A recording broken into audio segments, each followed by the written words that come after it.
박사님의 책을 읽고 공부하다 보니까 너무 충격적이에요. 근데 충격이 충격을 넘어서 가장 충격적인 것 중에 하나는 김구는 독립운동가가 아니라 살인마적 기질을 가지고 수많은 사람들을 살인했더라고요. 그래서 실제로 자기가 살인하거나 살인 교사를 한 사람들이 약 100여 명이 넘고 성공한 사람이 한 97명, 99명 이 정도 될 정도로 수많은 사람들을 죽였더라고요. 이게 너무 충격적인데 이 부분들에 대해서 이 10대, 20대는 잘못된 역사 공부를 해가지고 모르고 있을 테니까 한번 설명해 주시면 감사하겠습니다.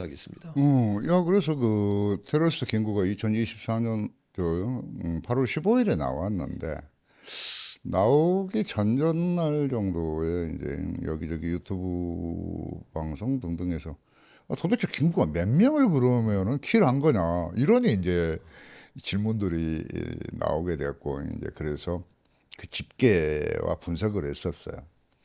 근데 해보니까 이게 초기에는 뭐 한 80명대였는데 내가 집계를 잘못 온 것도 많이 있고 또 데이터를 다시 보니까 빠뜨린 것도 있고 뭐 그렇게 해서 지금 현재 그 뒤부터 계속 그 집계를 해 왔는데 지금 현재는 딱 100명이에요. 야, 80명이었다가 줄어든 게 아니라 더 늘어났네요. 계속 늘어요. 앞으로도 늘게 됩니다. 늘 수밖에 없어요. 그런데 거기서의 그 사례는 개개인을 한 명씩 찾는 것도 있지만 약 한 30명 정도로 막 집계가 되거나 20명으로 집계가 되거나 그러니까 그러는 거죠. 김구는 그 100명의 인원을 이제 이런 항일 테러, 밀정 테러, 정적 테러 이런 세 개의 카테고리로 이제 구분을 해서 이제 집계를 냈었어요. 근데 전체적으로 거기에는 밀정 테러가 가장 많아요. 그러니까 밀정 테러는 뭐냐? 한국인인데 예를 들어서 임시정부를 무너뜨리고자 하거나 혹은 일본의 앞잡이가 돼서 임시정부라든가 독립운동가의 정보를 일본 빼서 일본 쪽에 넘기는 이제 그런 인물들을 우리가 밀정이라고 하는데 그런 명분으로 죽인 인원이 가장 많아요. 그러니까 오늘날 말하면 좌파 정권이 친일파로 매도하는 것처럼 진짜 밀정이 아닌데 친일파라고 프레임을 씌워서 이 사람을 죽이는 거네요. 그런 거예요. 음, 그러니까 그 밀정의 대상이 되는 사람들은 전부 다 20대, 10대, 20대, 30대예요. 젊은 친구들이 주로 타켓이 되고 있어요. 그럼 그 사람들은 왜 그 사람들이 타켓이 됐을까? 라고 하게 되면은 그런 거예요. 예를 들어서 그 당시에도 이 1920년대, 30년대에 걸쳐서 많은 한국인들이 해외 유학을 가요. 근데 바로 가기가 곤란하니까 주로 상해에 들어와서 영어도 배우고 그다음에 여권도 이제 만드는 거예요. 그렇게 해서 뭐 미국도 가고 영국도 가고 뭐 프랑스도 가고 독일도 가고 그렇게 이제 나가는 하나의 중간 기착지가 바로 이제 상해인데 그렇게 해서 상해에 이렇게 와보니까 이제 프랑스 쪽에 한국인들이 많이 살고 있기 때문에 아무래도 자기 동포니까 이제 그 프랑스 조개를 들어가 볼 거 아니에요. 근데 거기에 임시정부가 있다는 거예요. 야, 그러니까 얼마나 또 깜짝 놀라겠어요. 그죠? 대한민국 임시정부가 있다고 그러니까. 야, 그래서 이제 뭐 가서 뭐 인사도 하고 다 그러겠죠. 그런데 가서 그 임시정부에 있는 요인들이라고 하는 분들 상당히 나이도 뭐 많은데 그분들이 하는 작태를 보고 있느라니까 도저히 이게 납득이 안 가는 거예요. 응? 아직도 그야말로 뭐 세상이 바뀌었는데도 불구하고 아직도 양반 쌍놈을 찾고 있고 그다음에 무슨 평안도가 어떻고 무슨 기후가 어떻고 그런 지역 감정으로 뭐 지역열이 아주 심하고 그리고 마찬가지 그 상해 프랑스 쪽에 있는 한국인들을 완전히 그야말로 하두리 양식장으로 만들어서 통제를 하고 있고 그러니까 젊은 친구들이 납득할 수 없겠죠. 음, 이제 그런 것들을 이제 자기들끼리 모이면 비판하거나 뭐 술을 먹으면 비판하겠죠. 뭐 저런 게 무슨 임시정부야 여가면서 뭐 이제 그따구로 막 그런 이야기를 김구가 알게 되면 참을 수 없는 거예요. 그러니까 그런 친구들을 막 상해 애곽에 끌고 가서 저기 목 졸라 죽이고 그렇게 해서 뭐 팔다리 허리를 꺾고 그렇게 해서 뭐 마대에 담아가지고 하수구에 버리거나 우물 속에 던지거나 뭐 그런 식의 그런 사람을 죽이는 거예요. 그걸 뭐라고 그러냐? 통김치를 담는다고 그래요. 얼마나 진짜 그 잔인한 표현입니까? 근데 그런 뭐 증언들이 뭐 북한 쪽에서도 나오고 또 뭐 여러 다른 저작에서도 비슷한 증언들이 나오고 또 실제로 뭐 프랑스 조계에 있는 악마의 우물이라고 하는데 그 우물 속에서 시체들이 이제 건져 올려졌는데 한 29가 나오는데 전부 한국인들인 거예요. 그러면서 마찬가지 거기에 대한 거기 일본 경찰이 상해 조계에 있는 뭐 프랑스 조계 혹은 뭐 일본 영사관 경찰의 보고서에 의하면은 1919년 임시정부 수립 이후부터서 임정 수립 이후부터서 그 임정을 그 당시 일본 말로는 가정부라고 그러는 거예요. 가짜 정부 그런 거예요. 그거 맞는 말이거든. 왜냐하면 정통성이 없어. 그잖아요. 투표를 해가지고 저기 이 뽑힌 사람들이 아니기 때문에 대표성이 없는 거죠. 그러니까 가짜 정부지. 그걸 가정부 그러는데 그 가정부가 수립된 이후부터서 한국인들이 밀정으로 몰려서 이렇게 죽은 사람들이 이 우물에 쳐 넣어졌다. 그렇게 해서 그 당시 그 주위 사람들은 전부 다 그걸 악마의 우물이라고 그랬죠. 아니 되게 이 얘기만 들어도 이거는 심각한 연쇄 살인인데 팔다리를 꺾고 잘라서 통나무로 완전히 만들어서 이거를 통김치에 담근다고 표현을 하는 게 드럼통이 생각이 나네요. 그 정도로 심각하게 사람들을 이제 죽이고 담그는 게 김구가 했던 일인 거네요. 그렇죠. 그러니까 자기의 정적도 그렇게 죽이고 밀정으로 몰아서 죽이기 시작하는데 제가 박사님을 통해서 연구를 하다 보니까 이 김구의 첫 살인이 시작됐던 태동이 21살이더라고요. 그때 일어났던 그 사건도 한번 설명해 주시면 감사하겠습니다. 뭐 그 사건은 이제 치아포 살인 강도 사건이죠.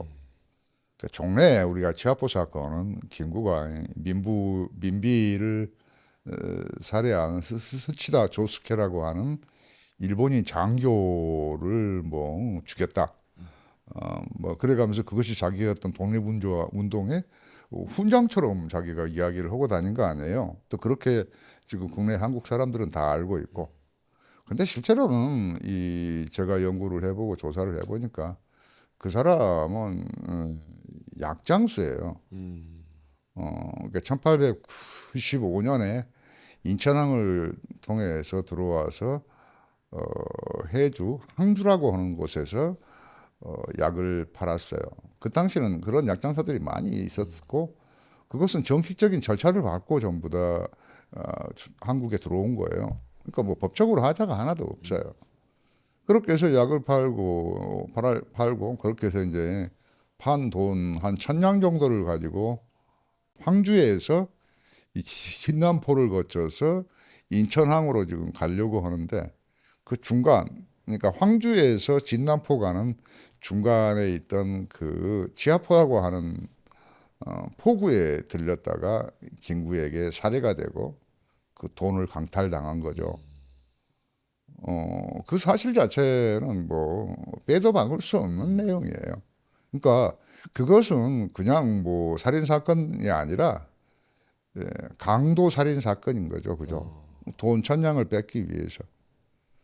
근데 그 1,000냥을 어떻게 처분했는가에 대해서 사람들은 되게 흥미로워하는데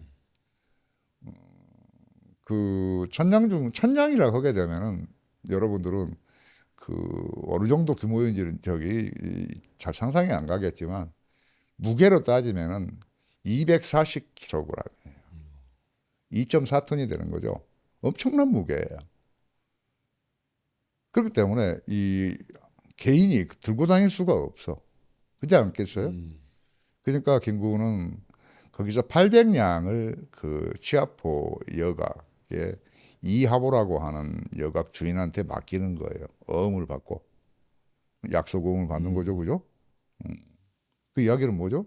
다시 오면 가다 쓰겠다는 음, 이야기죠. 어음을 받는다는 것은. 근데 그때 그걸 두고 김구는 그 동네에 있는 빈곤한 사람들에게 나눠주라겠다고 이야기를 해. 그런데 왜 어음을 받냐 이 말이야. 그 말이 안 되는 거거든. 그러니까 백범일지 하는 이야기가 거짓말이야.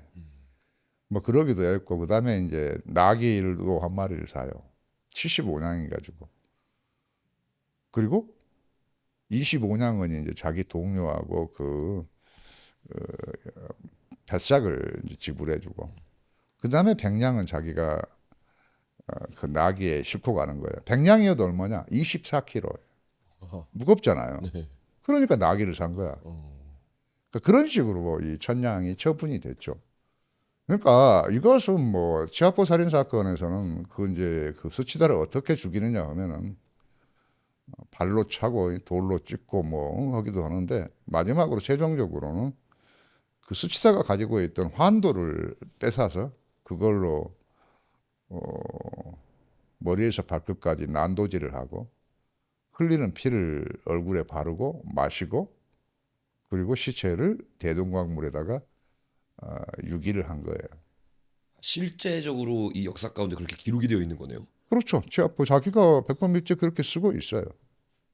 그러니까 지금 사람들은 그 백범일지에 뭔 그런 기록이 있냐라고 어떤 분들은 그런 이야기를 해. 그러니까 뭐냐면은 백범일지에는 한 100종 이상이에요. 근데 청소년용, 어린이용, 청소년용 막 그렇게 그 종류별로 책이 집필이 되어 있고 상당히 우리가 알면 한 신경림이라든가 뭐 조종래라든가 뭐 등등 이런 사람들이 그런 백범일지를 썼어요. 근데 이 어린이용이라든가 청소년용 그런 대중용에는 너무 충격적이기 때문에 그런 내용을 빼는 거예요. 각색을 해놓은 거예요. 그러니까 이제 사람들은 야 그런 내용이 없는데 무슨 말씀을 이야기하는 거냐 막 그렇게 막 따지는 분도 있는데 그걸 잘 몰라서 그러는 거예요. 그 원본에는 다 나와 있고 거기 도진순의 백범일지라든가 그런 뭐 학술용으로 되어 있는 그런 일지에는 다 나와 있어요. 아니, 그냥 때리고 돌로 찍는 것만 해도 이해가 안 되는데 거의 죽어가는 사람을 지금 칼로 머리부터 발끝까지 난도질을 했다는 거잖아요. 음. 근데 그것도 충격적인데 지금 그러니까 이건 제가 처음 한 사실인데 피로 다시 얼굴에 발라서 그걸 마셨다고 한 겁니까? 그래요. 그대로 지금 내가 하는 대로 저기 방금 말씀드린 이야기가 그 백범일지에 김구가 쓴 내용이에요. 원본에도 다 나오고 그러는 내용이에요. 이 정도면 거의 살인을 즐기고 있다고 봐야 되네. 어떤 심리 상태로. 그게 내가 보기에는 한 19살 정도 나이에 그렇게 살인을 했어요.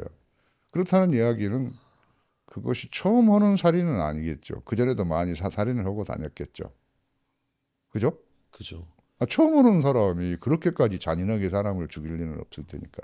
제가 공부하다 보니까 더 충격적인 거는 이 정도가 아니던데요. 보니까 어떤 한 살인은 살인을 하고 나서 자기의 이제 치료를 했던 의사에게 뼈와 살을 나눠 가지고 담그는 제가 그 얘기 듣고 너무 충격을 받았거든요.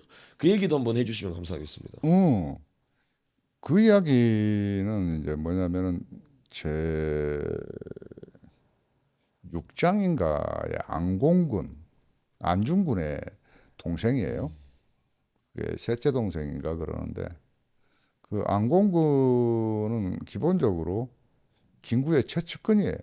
활동했던 사람인데 이제 어떤 경위가 있어가지고 김구가 이 총을 맞는 사태가 발생을 하게 됐고 김구뿐만 아니라 여러 많은 사람들이 죽기도 하고 이제 총격을 당했는데 이제 그게 이제 크게 문제가 될 거 아니에요. 그걸 이제 거기 안공군한테 덮어 씌우게 되는데 그러니까 그렇게 해서 이제 청부 살인을 하게 된 거죠. 김구가. 그렇게 해서 이제 시체 처리를 김구 자기의 주치의라고 하는 유진동이라고 하는 인물에게 이제 맡겼는데 그 유진동이가 사체를 처리하는 과정에서 뼈와 살을 전부 다 갈라버린 거죠. 분리시켜버리고. 그러니까 전담 시체 처리반까지 있을 정도로 완전히 이 살인을 체계적으로 했던 게 김구네요. 그렇기 때문에 이게 우리가 상상하는 이상이죠. 그렇게 김구가 100여 명을 죽이면서 특별히 가장 많이 죽은 파트가 이제 밀정으로 이제 프레임 씌워서 사람들을 죽인 거잖아요.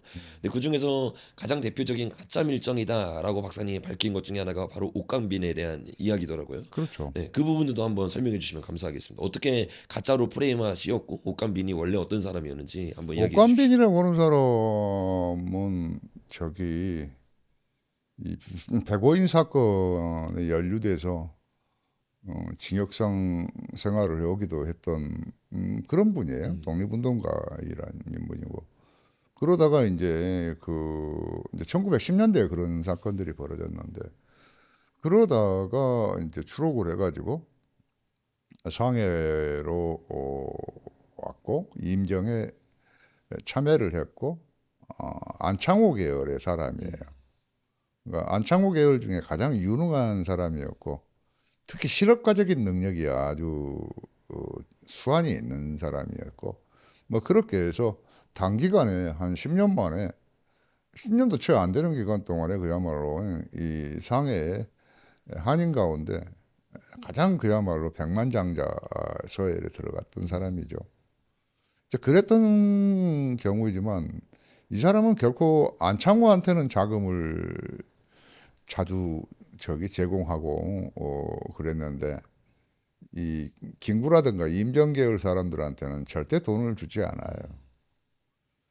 그러니까 이제 상당히 미움을 받았겠죠.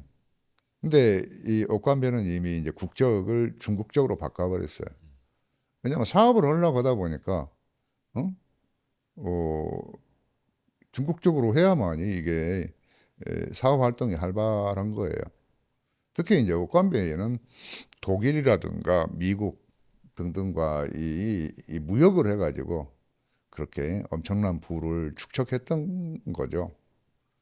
그랬는데 이제 문제는 거기 이 32년도 윤봉길 사건이 발생하고 난 직후에 안창호가 체포가 되는 거예요.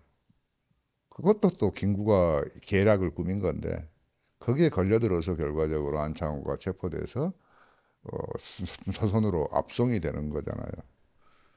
그 이후에 들어와서 지금 이 김구 계열이 이 안창호 계열 사람들을 계속 이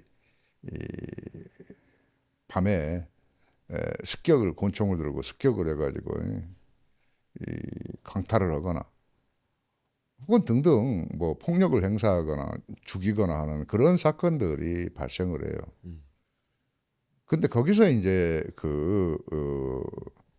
안창호 계열 사람들을 죽였는데 그걸 이제 이 옥관빈이 문제화 시키는 거죠.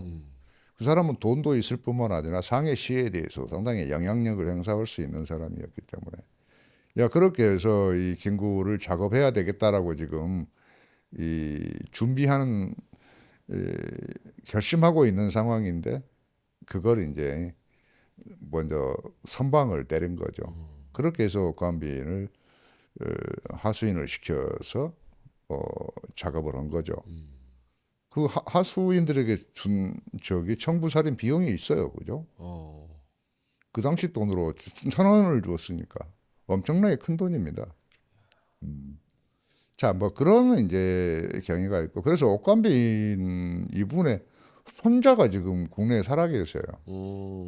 그래서 그분하고도 이제 연락을 해가지고 가계도를 전부 다 파악하기도 하고 여러 뭐 이야기도 듣고 그랬는데 그런 경우예요. 근데 옥관빈은 결코 밀정짓을 할 필요가 없는 사람이에요. 그렇죠. 왜냐하면 밀정을 하려고 하는 사람들은 전부 다 일본 그 경찰이라든가 그 대사관에서 주는 돈 때문에 하는 거거든.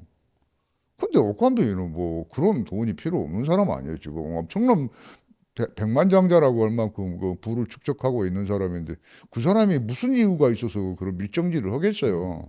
돈이 필요 없을 뿐만 아니라 자기가 가지고 있는 돈을 안찬호에 지원을 해줬다고 했잖아요. 이게 어떻게 밀정이 될 수 있습니까? 야, 그러기 때문에 그 김구가 말하는 그런 식의 뭐 옥관빈은 뭐 밀정이었기 때문에 처단을 했다. 정말 거짓말인 거예요, 이게. 자기에게 돈을 지원해주지 않는 이 옥강빈을 시시탄탄 노리고 있다가 음, 결정적인 계기에 밀정으로 프레임 씌워서 죽인 거네요. 결국에 보니까 뭐 스츠나 조스케도 마찬가지고 김구가 죽인 이유에는 돈이 항상 껴있는 것 같아요. 그 대표적인 것 중에 하나가 또 김립 사건이 있지 않습니까? 그것도 돈이죠. 그렇죠. 그 부분도 한번 설명을 해주시면 감사하겠습니다. 야, 뭐 음, 김래입이라고 하는 사람은 원래 그 사회주의 음, 계열의 독립운동가였고 음, 보성 전문인가 그 당시 보성학교를 다니다가 이제 그렇게 상당히 배운 사람이에요. 이제 그랬는데 이제 그 상해 임정에서 소위 말하는 국무총리의 비서실장 같은 역할을 수행을 했는데 상당히 수완이 뛰어난 사람이에요. 조직력이 있고 이제 그랬는데 이제 그러다가 러시아로부터서 이제 자금 지원을 받게 되는 거죠. 그 당시에 돈으로는 뭐 60만 루블이라고 그러니까 뭐 수십억 대의 자금 지원을 받게 되는 거예요. 마차에 금을 가득 실어서 왔다고 그러더라고요. 그렇죠. 그러니까 음, 기차에다가 금을 싣고 와서 그 금을 이제 현금화 음, 시켜서 그걸 이제 상해로까지 운반하는 이제 그런 이제 작업인데 그 60만 루블이 이제 몇 번에 걸쳐서 그렇게 지급이 되는데 그 루블로 지급되지 못하거나 달러로 지급되지 못하는 것은 그 1919, 20년 당시에는 이미 소련이 지금 다른 제해국으로부터서 엄청난 지금 경제적인 제재를 받고 있기 때문에 국제결제 시스템이 작동하지 않는 거예요.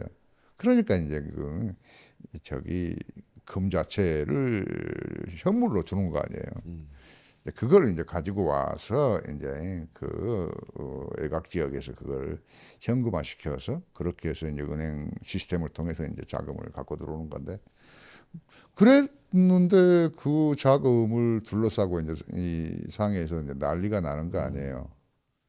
그래서 뭐 그 자금이 원래는 임정에다 준 돈인데 이동희를 비롯한 상해 공산당 세력들이 전부 다 돈을 횡령해 버렸다. 음, 그러면서 그 횡령자가 중심이 바로 김립이다. 뭐 음. 이렇게 이제 소문을 퍼뜨리게 되고 김구가요.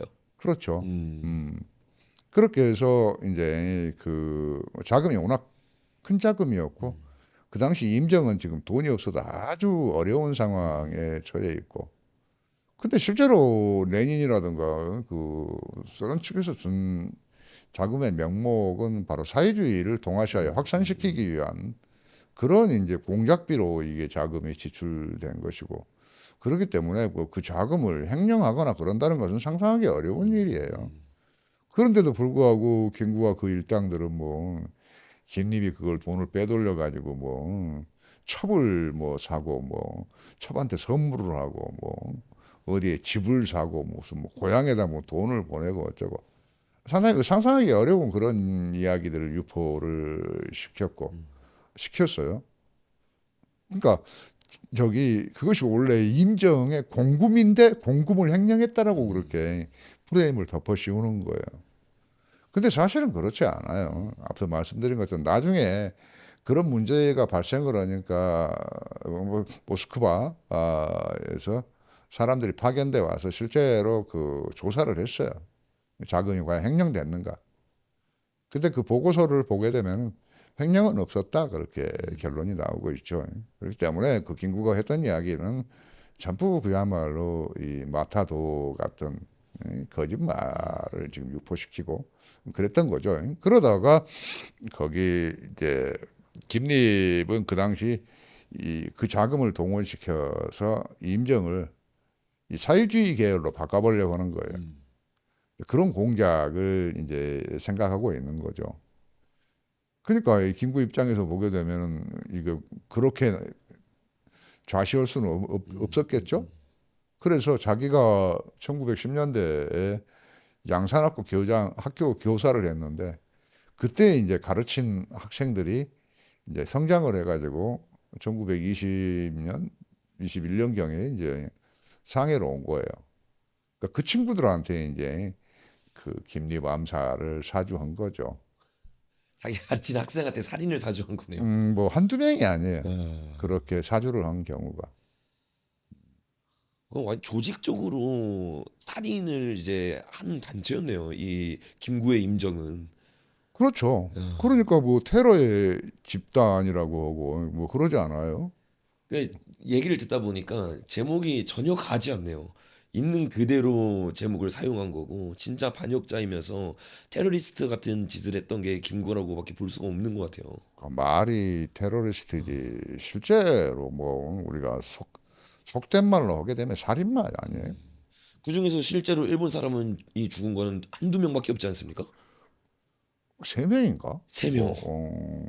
그 세 명을 제외하고 100여 명은 다 한국 사람의 자기의 나머지는 정적들과 전부 다 한국인들이에요. 그러니까 자기의 권력을 얻기 위해서 사람들을 죽였다고 봐야 되는 거네요. 돈과 그렇죠. 권력을 위해서.